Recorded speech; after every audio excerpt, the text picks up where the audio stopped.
Sifat hasad? No. Bismillahirrahmanirrahim. Assalamualaikum warahmatullahi wabarakatuh. Apa kabar teman-teman yang soleh dan solehah pada hari ini? Alhamdulillah, luar biasa.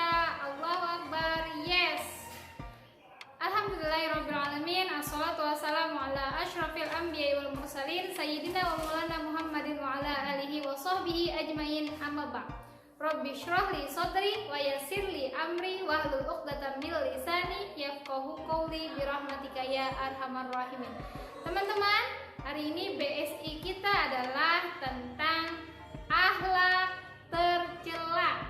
Nah, apa sih itu akhlak tercela?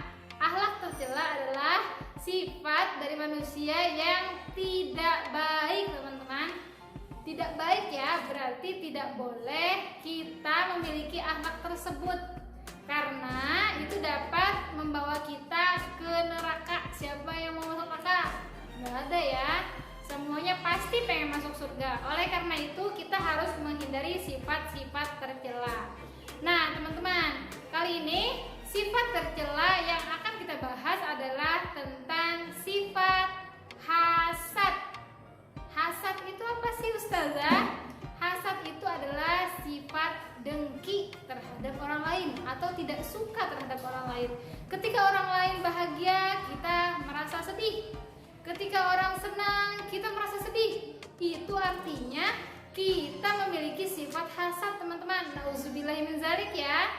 Jadi ketika orang lain bahagia, kita harus ikut bahagia. Ketika orang lain sedih, kita juga harus ikut sedih. Nah, kita tidak boleh mengharapkan kita saja yang bahagia sementara orang lain tidak. Nah, jadi kita tidak boleh ya memiliki sifat hasad atau dengki terhadap orang lain. Bagaimana sih ceritanya? Yuk kita simak video berikut ini ya. Kisah ini diambil dari buku yang berjudul Akhlak Tercela oleh Nurdin Apud Sarbini LC, penerbit Perisai Quran Kids. Sahabat Rasulullah SAW yang bernama Abu Hurairah radhiyallahu an pernah berkata bahwa Rasulullah SAW pernah memberikan nasihat yang isinya adalah la tahasadu, janganlah kalian saling mendengki. Hadis riwayat Muslim.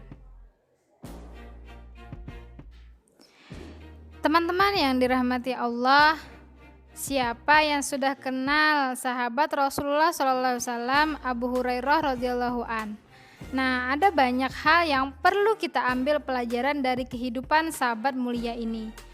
Yuk, mari kita simak sebelum kita mempelajari isi hadis di atas.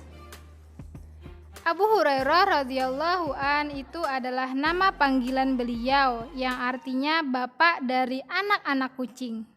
Tahukah kalian kenapa Abu Hurairah radhiyallahu an dipanggil dengan nama tersebut? Abu Hurairah radhiyallahu an dipanggil dengan nama tersebut karena beliau sangat menyayangi kucing dan sering membawa anak-anak kucing. Adapun nama asli Abu Hurairah radhiyallahu an adalah Abdurrahman bin Syakhir bin Dausi. Beliau berasal dari Yaman. Abu Hurairah radhiyallahu an bukanlah sahabat yang masuk Islam di awal kenabian Rasulullah SAW. Beliau baru masuk Islam pada tahun ke-7 Hijriyah ketika terjadi perang Khaybar. Jadi Abu Hurairah radhiyallahu an hanya bertemu Rasulullah SAW selama 3 tahun saja. Karena pada tahun ke-10 Hijriyah Rasulullah SAW wafat. Namun Abu Hurairah radhiyallahu an seorang sahabat yang paling banyak menceritakan hadis Rasulullah SAW kepada kita. Nah, teman-teman, ingin tahu tidak kenapa Abu Hurairah radhiyallahu an bisa menjadi sahabat yang paling banyak menceritakan hadis Rasulullah SAW?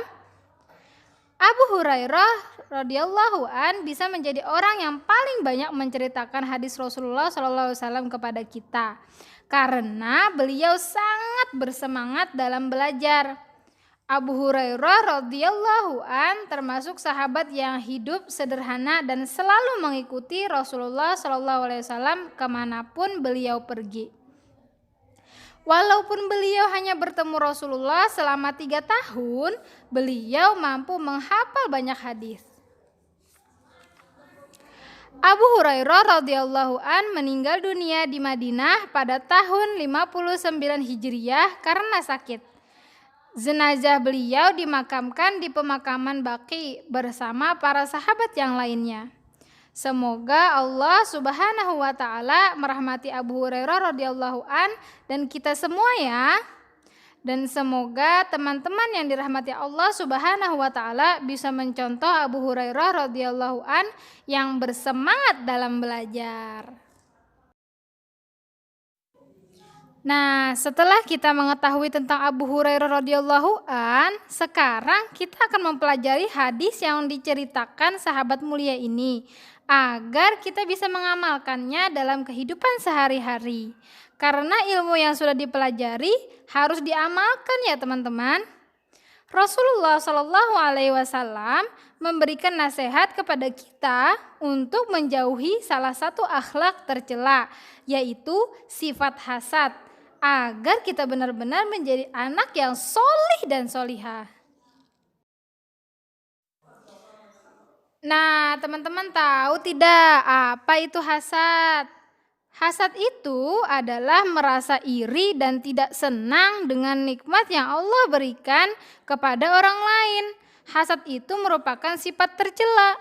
Allah Subhanahu wa taala dan Rasulullah SAW melarang kita untuk melakukannya. Sebagai sesama muslim, kita harus merasa senang jika ada saudara atau teman kita yang mendapatkan nikmat dari Allah Subhanahu wa taala. Bahkan iman kita semakin sempurna jika kita merasa senang dengan kenikmatan yang Allah Subhanahu wa taala berikan kepada saudara atau teman kita itu. Teman-teman yang dirahmati Allah Subhanahu wa taala, tahukah teman-teman kenapa sih hasad itu dilarang? Hasad itu dilarang karena ia menjadi penyebab terjadinya permusuhan di antara manusia. Karena sifat hasad ini membuat orang lain saling membenci. Hasad juga dapat menghapuskan pahala kebaikan kita, seperti api yang membakar kayu. Nah, tentunya kita tidak ingin hal-hal tersebut terjadi pada diri kita. Oleh karena itu, kita harus menjauhi sifat hasad ini ya. Nah, sekarang coba teman-teman perhatikan. Abdullah adalah anak orang kaya. Ayah dan ibunya seorang pengusaha yang sukses. Di sekolah, Abdullah memiliki teman dekat. Setiap hari dia bermain dengan temannya itu. Teman Abdullah itu bernama Ahmad. Tetapi Ahmad berbeda dengan Abdullah. Ahmad berasal dari keluarga miskin. Sebagai anak yang kaya, tentu Abdullah memiliki banyak mainan yang bagus-bagus. Sedangkan Ahmad tidak memiliki mainan. Pada suatu hari, Abdullah mengajak Ahmad untuk bermain di rumahnya. Setelah selesai bermain, Ahmad malah tidak senang dengan Abdullah karena Abdullah memiliki banyak mainan yang bagus-bagus. Ahmad ingin memiliki mainan-mainan itu, hingga Ahmad memaksa ayah dan ibunya untuk membelikan mainan-mainan itu. Padahal ayah dan ibunya tidak memiliki uang. Ahmad juga berusaha untuk merusak mainan Abdullah karena ia merasa iri dan tidak senang. Astagfirullah, tidak boleh ya seperti itu teman-teman. Nah teman-teman, dari kisah tadi kita harus mengambil pelajaran ya. Apa yang dilakukan Ahmad itu merupakan contoh dari sifat hasad. Perbuatan seperti Ahmad ini tidak pantas untuk kita tiru ya teman-teman. Bukankah hasad itu sifat tercela yang harus kita tinggalkan? Karena sifat hasad ini menyebabkan permusuhan dan menghapus pahala kebaikan kita. Semoga Allah Subhanahu wa Ta'ala menjauhkan kita dari sifat hasad ya teman-teman. Tapi yang perlu kita ingat juga bahwa kita jangan membenci orangnya, tapi benci pada sifatnya ya teman-teman. Bukan berarti ketika ada teman kita yang memiliki sifat hasad, kita menjauhinya. Tapi kita ingatkan untuk bisa berubah menjadi lebih baik. Semangat teman-teman! Nah teman-teman, jadi itu tadi adalah cerita tentang sifat hasad yang merupakan sifat tercela yang tidak boleh kita miliki teman-teman. Karena sifat hasad itu adalah penyakit hati yang harus kita jauhi. Dan juga teman-teman, sifat hasad itu dapat menghapus pahala-pahala kita. Nauzubillah min dzalik ya. Kita merasa sudah berbuat baik terhadap orang lain, tiba-tiba nanti di akhirat pas ditimbang, pas dihisab, ternyata pahala kita nggak ada karena tadi sifat hasad tadi ya. Hati-hati ya teman-teman. Oke, semoga kita semua termasuk orang-orang yang senantiasa terhindar dari sifat hasad ya teman-teman. Terima kasih, semoga kalian semua dapat mengamalkan dan juga dapat menjauhi sifat hasad tadi. Terima kasih. Wassalamualaikum warahmatullahi wabarakatuh.